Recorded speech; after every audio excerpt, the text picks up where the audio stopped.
Dear brothers and sisters in the Lord, ప్రభునందు ప్రియమైన సహోదరి సహోదరులారా, today's verse for our meditation is taken from the book of Psalms 84 verse 2. ఈ రోజు మన ధ్యానం కొరకు 84వ కీర్తన 2వ వచనం నుండి తీసుకొనబడింది. My soul longeth, yes, even fainteth for the courts of the Lord.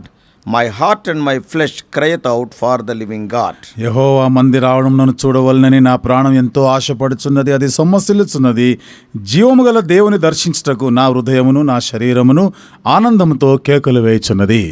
How do you feel about attending the church? సంఘానికి వెళ్ళే మాటకొస్తే నీకేమనిపిస్తుంది? Do you love it? మీరు దాన్ని ప్రేమిస్తున్నారా? Do you look forward to coming to church? సంఘానికి రావాలనే ఆశ ఉందా? Do you get a thrill out of attending the church? సంఘానికి వస్తున్న ఆ సందర్భాల్లో నువ్వు సంతోషిస్తూ పరవశిస్తున్నావా? Is it the highlight of your week serving in church?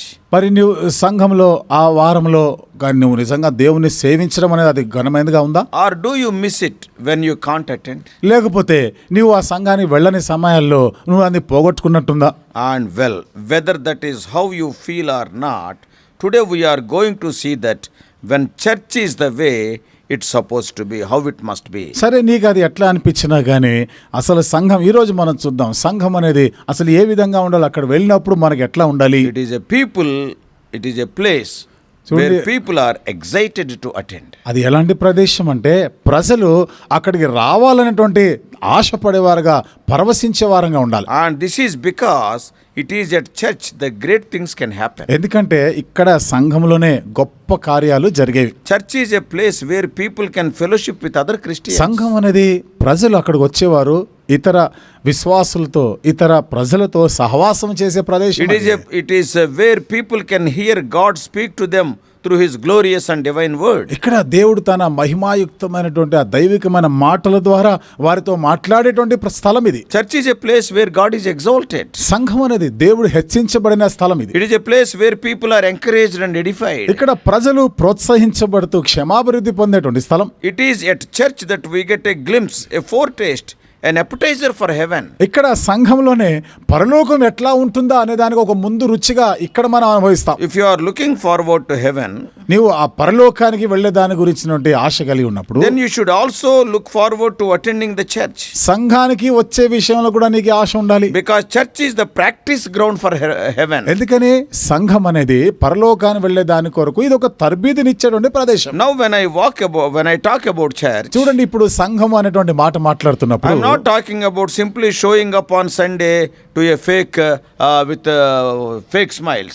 ఊరికే ఆదివారం వచ్చింది కదా, ఆదివారం వచ్చి ఏదో ముఖం మీద ఏదో ఒత్తొత్తి చిరునవ్వు లాగా అట్లాంటిది కాదు. It is not a time half-heartedly sing few songs. ఇక్కడ ఏదో సగం పూర్తి మనస్ఫూర్తిగా కాక సగం మనసుతో ఇష్టం ఉండి లేనట్టు పాటలు పాడడం కాదు. And then suffer through a long-winded sermon. ఇక ప్రసంగం చేస్తా ఉంటే వర్తమానం వింటా ఉన్నప్పుడు మనం చిరాకు పడడం కాదు. That is not what the church was meant to be. సంఘం అనేది దాని కొరకు కాదు ఉన్నది. That is not what heaven will be like either. అదే పరలోకం అనేది కూడా ఇట్లా ఉండదు. అది Almost all Christians have some sort of idea that heaven is going to be one long unending church service. ఇంచుమించు ప్రతి క్రైస్తవుడు అనుకునేది అదే, పరలోకం అనేది ఎంతో సుదీర్ఘమైనటువంటి ఇక అనంతమైన ముగించబడిన ఒక సంఘం. And they have an image of never ending singing along in the sky. అక్కడ ఆ పరలోకంలో ఆకాశంలో ఎన్నటి కూడా ఆగిపోయినటువంటి పాటలు అట్లా పాడుతూనే ఉండేది. One great hymn after another. ఒక పాట పాడిన తర్వాత మరో ఒక పాట పాడుతూ forever and ever. ఎప్పటికీ చిరకాలము పాటలు పాడుతుంటారు. When church is the way it is supposed to be, it is the best possible place for us to be. కాబట్టి సంఘం అనేది కూడా ఎప్పుడైతే ఇట్లా ఉంటుందో అది మన జీవితానికి వాస్తవంగా ఆ రీతిగా ఉండవలసింది. If church is the way it is supposed to be, చూడండి, సంఘం అనేది ఈ రీతిగా ఒకవేళ ఉండవలసి ఉంటే and it is the best possible place for us to be, ఇది మనకి ఉత్తమమైనటువంటి ప్రదేశమే. and there is no way I can show you all of this in this brief meditation. ఇవన్నీ కూడా మరి క్లుప్తమైనటువంటి ఈ ధ్యాన సమయంలో పూర్తి వివరాలు మనం చూడలేము. But I want to show you the feelings that are involved when church is what it's supposed to be. మరి సంఘం అనేది అసలు ఏ రీతిగా ఉండవలసి ఉందో, సంఘం అనే మాట ఎట్లా ఉంటాయో అవి కొన్ని చూస్తాం. I am convinced that if we are going to make church what God wants it to be, మరి సంఘం అనేది అసలు దేవుడి సంఘం ఎట్లా ఉండాలి అని కోరినాడో ఆ విషయం గురించి మనం ఆలోచన చేస్తే we must begin with our own desires. మన సొంత ఆశలతో మనం ఆరంభిస్తాం. We must begin with our own heart. మన సొంత హృదయంతో ఆరంభిస్తాం.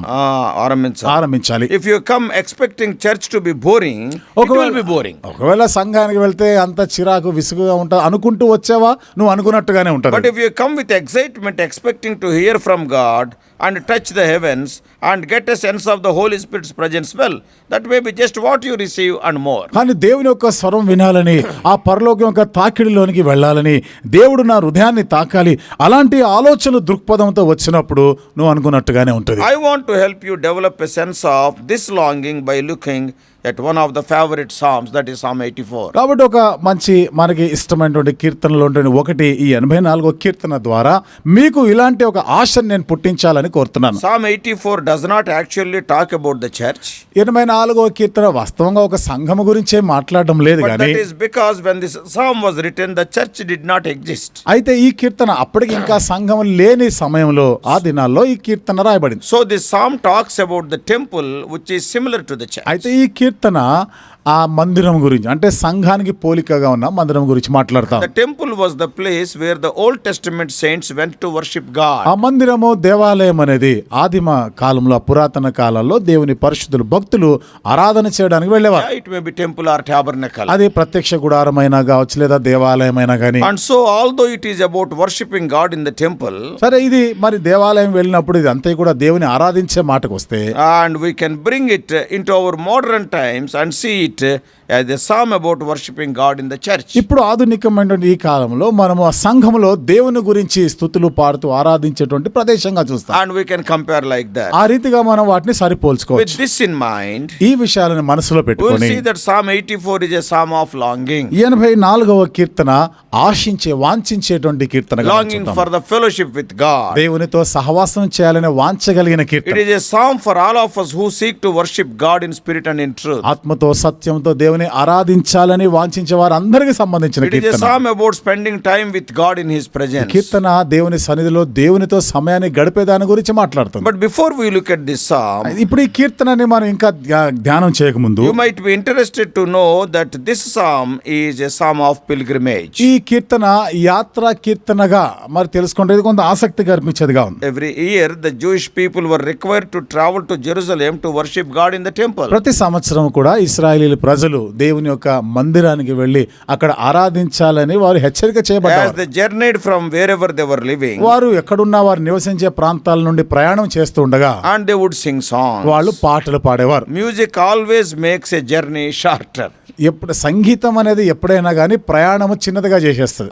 So whenever you are making in a journey, అంటే నువ్వు ఎప్పుడైనా కానీ ప్రయాణం చేస్తున్నావు if you అనుకోండి, involved in singing, పాటలు పాడుతా ఉన్నావు అనుకో, it looks as if the journey becomes shorter. ఇక ఈ ప్రయాణం అంతా చాలా చిన్నగా అయిపోయినట్టుగా, తొందరగానే మనం చేరుకున్నట్టుగా అనిపిస్తుంది. That's why many of us listen to music in the car. అందుకనే మనలో చాలా మంది మీ కారులో ప్రయాణం చేస్తున్నప్పుడు సంగీతాన్ని వింటుంటాం. And the Israelites also did the same thing. ఇశ్రాయేలీయులు కూడా అదే పని చేసినారు వాళ్ళు. Since they did not have any CD players, అయితే వాళ్ళకంటే అప్పుడు సీడీ ప్లేయర్ లాంటి ఏమి లేవు. there are no Walkmans on their donkeys. వాళ్ళు ఆ గాడిదల మీద ప్రయాణం చేస్తుండగా వారికి ఏమి చెవుల్లో పెట్టుకునే వాక్మ్యాన్లు లేవు. So they would sing songs as they traveled. అయితే వారు ప్రయాణం చేస్తూ ఉండగా పాటలు పాడుకుంటూనే వెళ్ళేవారు. And the Jewish songbook, as you all know, is the book of Psalms. మరి యూదులకు ఉన్న పాటల పుస్తకం మీకు అందరికి తెలుసు కదా, ఇది కీర్తనల గ్రంథం. And from this songbook they had some favorites that they liked to sing when they were traveling to Jerusalem. ఈ పాటల పుస్తకంలో నుండి యెరూషలేము ప్రయాణం చేస్తుండగా వారికి నచ్చినటువంటి, వారికి ఇష్టమైన కీర్తనలు పాడుకునేవారు. Most of the psalms are found in Psalm 120 to 134. ఎక్కువ శాతం ఈ కీర్తనలు 120వ కీర్తన నుండి 134వ కీర్తన వరకు They are చూడొచ్చు. known as the songs of degrees. వాటినే ఆరోహణ కీర్తనలు, యాత్రా కీర్తనలుగా But చెప్పబడ్డాయి. there are others also scattered through the book. అయితే ఈ గ్రంథంలో ఇంకా ఇతర కీర్తనలు కూడా అట్లాంటివి ఉన్నాయి. Psalm 84 is one of them. వాటిలో ఒకటి 84వ కీర్తన కూడా. It is one of the songs that the Jewish people sang when they traveled to Jerusalem to worship God in the temple. యూదులు మరి ఆ దేవుణ్ణి ఆరాధించడానికి ఆ మందిరానికి వెళ్ళి యెరూషలేములో దేవుని ఆరాధించడానికి ప్రయాణం చేస్తూ ఉండగా పాడుకునే కీర్తన So ఇది కూడా. with that in mind, let us look at the first section of Psalm 84. ఆ విషయాలను మనసులో పెట్టుకొని ఇప్పుడు 84వ కీర్తన మొదటి భాగాన్ని మనం గమనిస్తాం. The first 4 verses reveal a longing for God. మొదటి 4 వచనాల్లో దేవుని కొరకై వాంఛ కలిగి ఉన్నట మాట్లాడతాం. The word soul is a Hebrew term for the innermost being. ప్రాణము అనేది హెబ్రీ పదంలో దాని భావన మనం చూస్తే అంతరంగంలో ఉండేటువంటిది. For the psalmist, deep down inside, at the very depths of his being, even his heart and his flesh, they cry out to be able to spend time with God. కీర్తనకారుడు దేవునితో సమయం గడపాలి, దేవుని మందిరానికి వెళ్ళి సమయం గడపాలని ఆయన అంతరంగంలో నుండి తన ప్రాణములోను తన శరీరముతో కూడా దేవుని కేకలు వేస్తా ఉన్నాడు. His heart and flesh are crying. ఆయన శరీరము ఆయన ఒక హృదయం కూడా కేకలు వేస్తాం. The Hebrew word for cry has the picture of a child who cries out when it is angry. కేకలు వేయటం అనేది హెబ్రీ భాషలో ఏం చెప్పబడిందంటే ఒక పసిబిడ్డ ఆకలి వేసినప్పుడు కేకలు వేసే దానికి సమానంగా చెప్పిన. I am sure you have all seen it. బహుశా మీరు అందరు కూడా ఇది చూసే ఉంటారు An అనుకుంటున్నా. infant cries with the whole body. ఒక పసిబిడ్డ చూడండి తన శరీరం అంతటితో కూడా ఏడుస్తా ఉంటాడు. The hands clench into fists. చేతులన్నీ కూడా అట్లా పిడికిలు బిగించుంటాయి. And their legs kick up and down. కాళ్ళు కూడా పైకి కిందకి అట్లా కొట్టుకుంటా And their ఉంటారు. face scrunches up into seeming agony. వారి ముఖాల్లోనే ఆవేదన అనేది మనకు కనబడుతూనే This ఉంటుంది. is how we should cry out for God. ఈ రీతిగా దేవుని కొరకు కూడా మనము కేకలు వేయాలి, With మొరపెట్టాలి. our whole beings. మనం పూర్తిగా సర్వాంగముతో కూడా మనం దేవుణ్ణి మనం ఆరాధించాలి. The feeling being expressed is similar to when you are about to see a loved friend or a family member that you have not seen or talked with for a long time. చూడండి, చాలా కాలంగా నీవు ఒక స్నేహితుడినో ప్రియమైన వారినో నువ్వు కలవకుండా ఉన్నప్పుడు వారిని ఎప్పుడైతే కలుసుకునే ఆ సమయం వచ్చిందో అప్పుడు ఎట్లా ఉంటుంది ఆ రీతిగా. And imagine if you had to leave them and were not sure if you would ever see them again. ఊహించండి, ఇప్పుడు ఇక వారికి ఎడబాటు జరుగుతాం, ఇంకెప్పుడు కూడా మీరు కలుసుకోరనేటువంటి ఆ దృశ్యం ఎట్లా ఉంటుంది. Would you cry out with longing to be able to see them? వారిని ఇంకా మరలా చూడగలమా అనేటువంటి ఆ ఏడ్పు ఆ కేకలు వేస్తాం కదా. Or imagine if you only got to see the stars only once in every 10 years. లేదా ఒకవేళ ఊహించండి, మీరు ఆకాశంలో కనబడే నక్షత్రాలు ఎప్పుడో 10 సంవత్సరాలు ఒక్కసారి మాత్రమే నేను చూడగలను అనుకున్నారనుకో. How much would you long for and look forward for the opportunity to see the stars again? అలాంటప్పుడు ఆ మరలా నక్షత్రాలని చూడాలి, ఎప్పుడెప్పుడు కనబడతాయని ఎంత వాంఛ కలిగి ఉంటాం. After seeing them, వాటిని చూసిన తర్వాత you would begin to count the days until you might gaze upon them. మళ్ళా వాటిని చూడాలి, చూసి అంతవరకు కూడా నీ దినాలను లెక్క పెట్టుకుంటా ఉంటాం. Similarly, అదే రీతిగా the genuine worshipper of God longs to spend time in the courts of the Lord. యథార్థంగా దేవుని ఆరాధించాలనుకునేవాడు ఆయన పరిశుద్ధాలయము ఆవరణంలోనికి వెళ్ళి ఆరాధించాలన్నటువంటి ఆ వాంఛ కలిగి ఉంటాడు. The writer of the psalm only gets to worship God in the temple a couple of times in a year. కీర్తనకారుడైతే సంవత్సరానికి 2 పర్యాయాలు మాత్రమే ఆ దేవుని మందిరానికి వెళ్ళి 2 or 3 ఆరాధించాడు. times. 2-3 సందర్భాల్లో దేవుని మందిరానికి వెళ్ళి ఆరాధించే దాని గురించి మాట్లాడుతున్నాడు. He got an opportunity only 2 or 3 times in a year. కీర్తనకారుడికైతే కేవలము సంవత్సరానికి 2-3 సార్లు మాత్రమే మందిరానికి వెళ్ళి ఆరాధించే అవకాశాలు And ఉన్నాయి. he is excited to the point of yearning, thirsting, longing, even fainting to worship God again. అలాంటి సమయాల్లోనే ఆయన ఇంకెప్పుడెప్పుడు నేను దేవుని మందిరానికి వెళ్ళాలని తన ప్రాణం ఎంత ఆశపడుతూ సొమ్మసిల్లిపోతా ఉంది. Because the Israelites were expected to come to the temple 3 times in a year. ఎందుకనగా ఇశ్రాయేలీలందరూ కూడా సంవత్సరానికి 3 సార్లు తప్పక యెరూషలేములోని మందిరానికి రావాలని కోరబడ్డారు. So this is how we should feel about the church also. కాబట్టి సంఘము గురించి కూడా మన అనుభూతులు ఇట్లా ఉండాలి. On every Sunday we should be thinking, wow, what a great thing it is to be in the presence of other Christians singing songs of praise unto God. ప్రతి ఆదివారం కూడా మందిరానికి వచ్చిన ఇతర క్రైస్తవులు కాక ఇక్కడ మందిరానికి వచ్చి పాటలు పాడుతూ దేవుని స్తుతిస్తూ ఉండగా ఎంత అద్భుతమైనటువంటి అనుభవం అది. Oh, what an exciting thing it is to hear the word of God. దేవుని యొక్క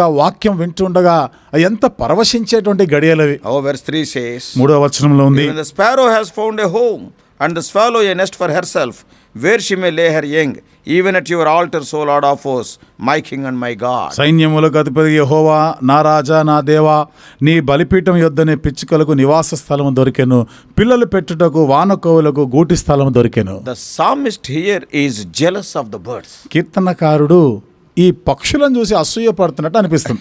There was a custom among several nations at the time this psalm was written in which the birds were allowed to build nests in and around the temple. చూడండి, ఈ పక్షులు ఆ దేవాలయం వచ్చి దేవాలయంలో ఆ చుట్టూ కూడా అది వాటి గూళ్ళు కట్టుకున్నటువంటి సందర్భాలు ఆ కాలం గురించి ఇక్కడ మనకు చెప్పబడతా ఉంది. Once they were there, suppose a bird puts a nest in the temple premises. ఒకవేళ చూడండి, ఒక పక్షి వచ్చి ఒక పిచ్చుక వచ్చి మందిరంలో ఏదో మూలన అది గూడు కట్టుకుంది అనుకోండి, They were allowed to remain. అయితే వాటిని వాళ్ళు అనుమతించేవారు అట్లా ఉండేదానికి. They were not driven off or killed. వాటిని చంపడం గాని వాటిని పారద్రోలడం చేసేవారు కాదు. Remember, the temple building was surrounded by a large courtyard. మందిరము అనేది దానికి చాలా విశాలమైనటువంటి ఒక ప్రాంగణం ఉండేది. Because the altar was there where the burnt offerings were offered. ఎందుకంటే అక్కడ బలిపీఠం ఉండేది, అక్కడ దహన బలులు అర్పించేవారు. So it is in this courtyard the bird makes her nest. కాబట్టి ఈ ప్రాంగణంలోనే ఈ పక్షులు వచ్చి గూడు కట్టుకుంటా ఉన్నాయి. They figured that since God controlled and made all things, మరి దేవుడే సమస్తమును సృష్టించి వాటిని అన్ని కూడా ఆయన నియంత్రిస్తున్నాడు అన్న సంగతి వారు ఎరిగిన వారు. and if he allowed birds to nest in his house, మరి పక్షులు కూడా వచ్చి ఆ పిచ్చుకలు కూడా దేవుని మందిరంలోనికి వచ్చే నివాసం లేదా గూళ్ళు కట్టుకుంటే then they were under his protection. అప్పుడు అవి ఆయన యొక్క భద్రతలో ఉంటాయి. They were in his sanctuary, his place of protection. ఆయన పరిశుద్ధ ఆలయంలోనే వాటికి కాపుదల భద్రత ఉంది. And the bird in Psalm 84:3, మరి 84వ కీర్తన 3వ వచనంలో ఉన్నటువంటి ఈ పిచ్చుక it has found a place to lay her young also. ఇక్కడ పిల్లలు పెట్టుటకు కూడా దానికి గూటి స్థలం దొరికింది. And where is her nest? ఎక్కడుంది దాని గూడు ఎక్కడుంది? It is near your altar. అది నీ బలిపీఠం దగ్గర. It is near the altar of God in the tabernacle or temple. ప్రత్యక్ష గుడారము లేదా మందిరములోని ఆ బలిపీఠం దగ్గర గూడు కట్టుకుంది. You know what happened on the altar, right? బలిపీఠం దగ్గర ఏమి జరుగుతుందో మీకు తెలుసు కదా. It is the place where the animal sacrifices were made. అక్కడ పశువులని జంతువులని బలి అర్పించే ప్రదేశం. Bulls, goats, ఎడ్లు, మేకలని, sheep, even doves were sacrificed on this altar. గొర్రెలు, పావురాలు వీటన్నిటిని కూడా ఈ బలిపీఠం దగ్గర బలి అర్పిస్తుంటారు. And yet in the midst of all this death and sacrifice, the little bird with her little baby chicks, it was safe, protected, free from all harm. ఇంతటి మరణము అక్కడ జరుగుతూ ఉన్నప్పుడు బలులు అర్పించబడతా ఉంటే ఆ చిన్న జీవి, ఆ పక్షి పిల్లలు పెట్టడానికి కూడా దానికి అక్కడ ఒక సురక్షితమైన ప్రదేశం అనిపించింది. Isn't that an amazing picture of God's protection over us? ఇది చూడండి, దేవుడు మన ఎడల మనకి ఆయన కాపు కాస్తున్నాడు, భద్రత ఇస్తున్నాడు. దానికి ఒక దృశ్యంగా లేదు. When all the world is falling apart. చూడండి, అంత మన చుట్టూ ఉన్నటువంటి ఈ లోకాన్ని మనం చూస్తున్నాం. When it is falling apart, all confusion is there. అంతే కూడా అంత కలవరం గందరగోళంతో ఉన్న ఈ పరిస్థితిలో when we are surrounded by death, destruction, violence, sickness, famine, plague and war, మరణం ఆవరించింది, నాశనం ఆవరించింది, కరువు, కాటకాలు, రోగాలు, ఇలాంటివన్నీ కూడా యుద్ధాలు ఇవన్నీ ఆవరించిన ఈ పరిస్థితిలో wherever we go, we are seeing in every place these things. ఎక్కడికి వెళ్ళినా కానీ ఇవన్నీ చూస్తా ఉన్నాం కదా. But we are safe in the arms of God. అయితే మనము దేవుని యొక్క ఆ చేతుల్లో మనం ఎంత సురక్షితంగా ఉన్నాం. So you see, this verse, if it is full of tender intimacy. ఈ వచనాన్ని ఎంతో మృదువైనటువంటి ఎంతో సన్నిహిత్యత్వాన్ని ఇక్కడ మనం చూస్తున్నాం. So worship, says the psalmist, is an intimate and emotional time when we are in communion with the living God who loves us and wants the best for our lives. ఆరాధనని కీర్తనకారుడు అంటాడు, మనల్ని ప్రేమిస్తున్నటువంటి, మనల్ని హెచ్చరికలు చేస్తున్న దేవుని సన్నిధానానికి వచ్చి మనం దేవుణ్ణి ఎంతో సమీపంగా సన్నిహితంగా ఆయన ఆరాధించేటువంటి సందర్భాలు జ్ఞాపకం చేస్తున్నాం. Maybe having struggles in life. బహుశా నీ జీవితంలో పోరాటాలు ఉండొచ్చు. Maybe problems relating to your marriage. బహుశా నీ వివాహానికి సంబంధించిన సమస్యలు ఏమైనా ఉండొచ్చు. Financial problems. లేదా ఆర్థికమైన ఇబ్బందులు గానీ, health problems. ఆరోగ్యపరమైన సమస్యలు ఉండొచ్చు. Children are straying from God. లేదా పిల్లలు దేవునికి దూరం అయిపోయి ఉన్నారేమో. Maybe without job.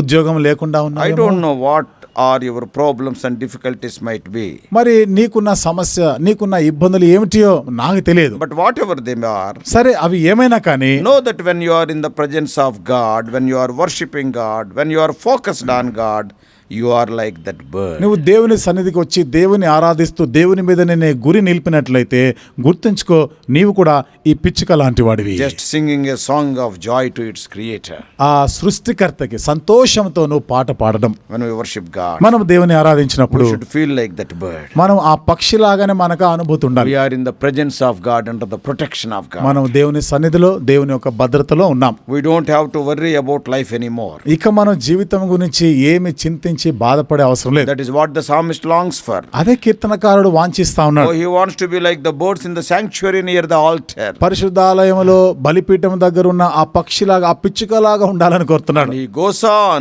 in Psalm 84:4 84వ కీర్తనలో ఇంకా ముందుకు సాగిపోతే 4వ వచనంలో to చూస్తే describe someone else who gets to spend a lot of time in God's presence. ఇంకా దేవుని సన్నిధిలో ఇంకా ఎక్కువైనటువంటి సమయాన్ని గడపాలనుకున్న ఆ వ్యక్తి గురించి మనం కానీ In వివరిస్తాం. Psalm 84:3, 84:3లో he was jealous of the birds. పక్షులంటే ఆయనకు అసూయ వచ్చింది. And now in 84:4, 84:4లో ఏమంటాడు? he is a bit envious of the priests and the temple officials. ఇప్పుడు చూడండి, అక్కడున్న యాజకులను బట్టి, ఆ మందిరంలో కార్యనిర్వాహకులు, వారిని బట్టి కూడా ఆయన అసూయ What పడుతున్నాడు. he is telling? ఏమని చెప్తున్నాడు? Oh Lord, దేవా, blessed are those who dwell in your house. నీ- They will still be praising you. నీ మందిరమునందు నివసించువారు ధన్యులు, వారు నిత్యము నిన్ను స్తుతించుదురు. His thought seems to be, చూడండి, ఆయన యొక్క తలంపులు ఎట్లా ఉన్నాయంటే, if the birds can dwell with God, what if I could dwell in God's house? ఒకవేళ పక్షులే గాని దేవుని సన్నిధిలో అవి బ్రతుకుతున్నాయంటే, మరి నేను వెళ్ళి దేవుని సన్నిధిలో జీవించాలి If కదా. God allows a sparrow to dwell in his house, how much more the servant?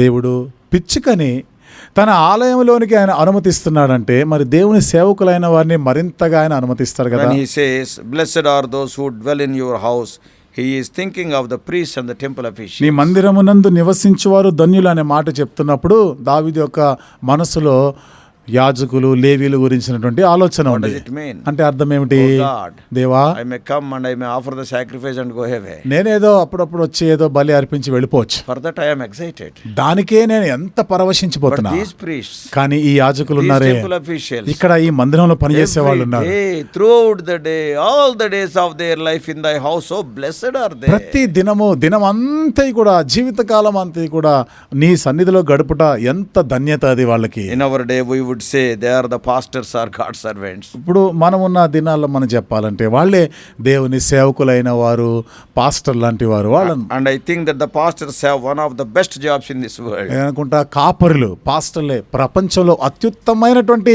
ఆ వృత్తి వాళ్ళదే. What other job allows you to spend the majority of your time thinking about God all the day? What other job will allow?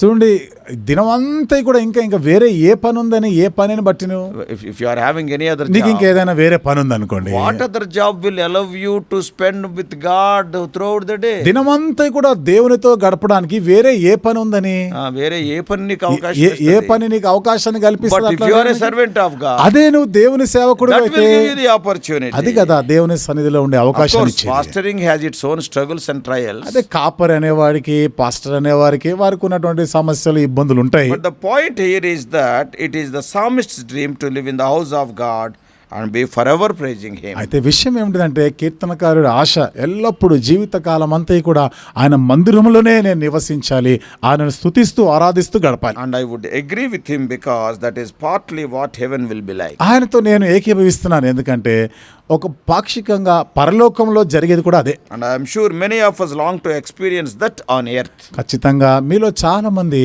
భూమి మీద ఆ అనుభవాన్ని కలిగి ఉండాలని Now కోరేవారు. we long to experience heaven on earth. మనం భూమి మీద పరలోకాన్ని అనుభవించాలని కోరుతాం. But in order to experience this longing, we have to travel toward God. అయితే ఈ ఆశను మనము కలిగి ఉండాలి, అనుభవించాలంటే ప్రయాణం చేయాలి, దేవుని యొక్క యాత్ర చేయాలి. May God give every one of us that desire to spend more time with him in his house. మనలో ప్రతి ఒక్కరం కూడా దేవుని యొక్క మందిరంలో దేవునితో సమయం గడపాలనే ఆశ దేవుడు మనందరికి కలిగించును గాక. May God bless us. దేవుడు మనల్ని దీవించును గాక. Let us pray. ప్రార్థన చేసుకుందాం. Loving Heavenly Father, ప్రేమగల మా పరలోకపు తండ్రి, our gracious God, మా కృపగల దేవా, oh what an encouraging, oh Lord, wonderful Psalm 84 is. 84వ కీర్తన ఎంత అద్భుతమైన ప్రోత్సాహకరమైన కీర్తన. How amiable are thy tabernacles, O Lord of hosts. సైన్యములకు అధిపతి యెహోవా, నీ నివాసములు ఎంత రమ్యములు. There only we got our life. అక్కడే ప్రభా మా ప్రాణము దక్కింది. The sacrifice is offered and through that blood, O Lord, we are forgiven. అక్కడ బలి అర్పించబడింది, ఆ రక్తం ద్వారానే మాకు పాప క్షమాపణ Not కలిగింది. only that, అంతే మాత్రమే at that కాదు, altar, though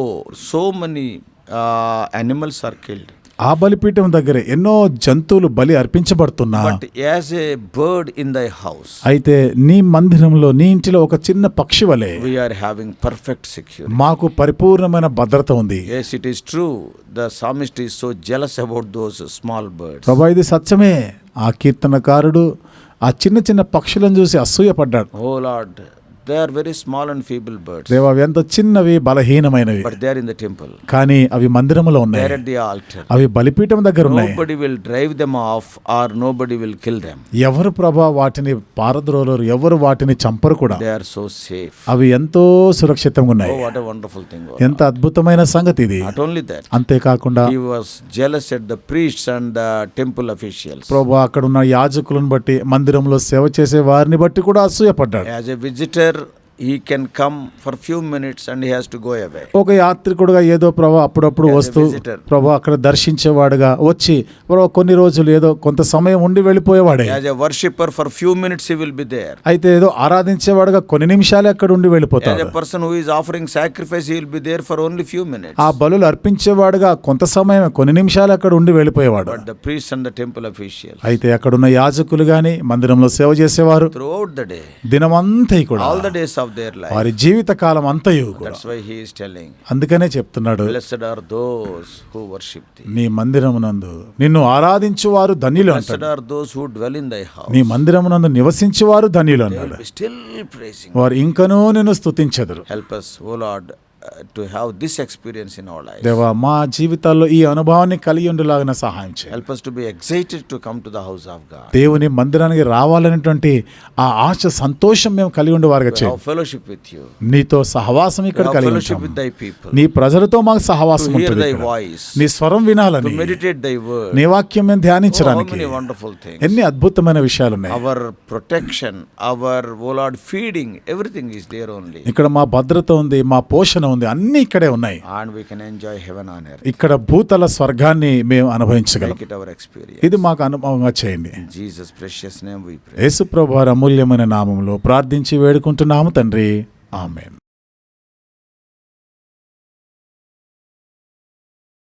God bless you all. Please subscribe for more spiritual messages on YouTube channel John Victor Hebron.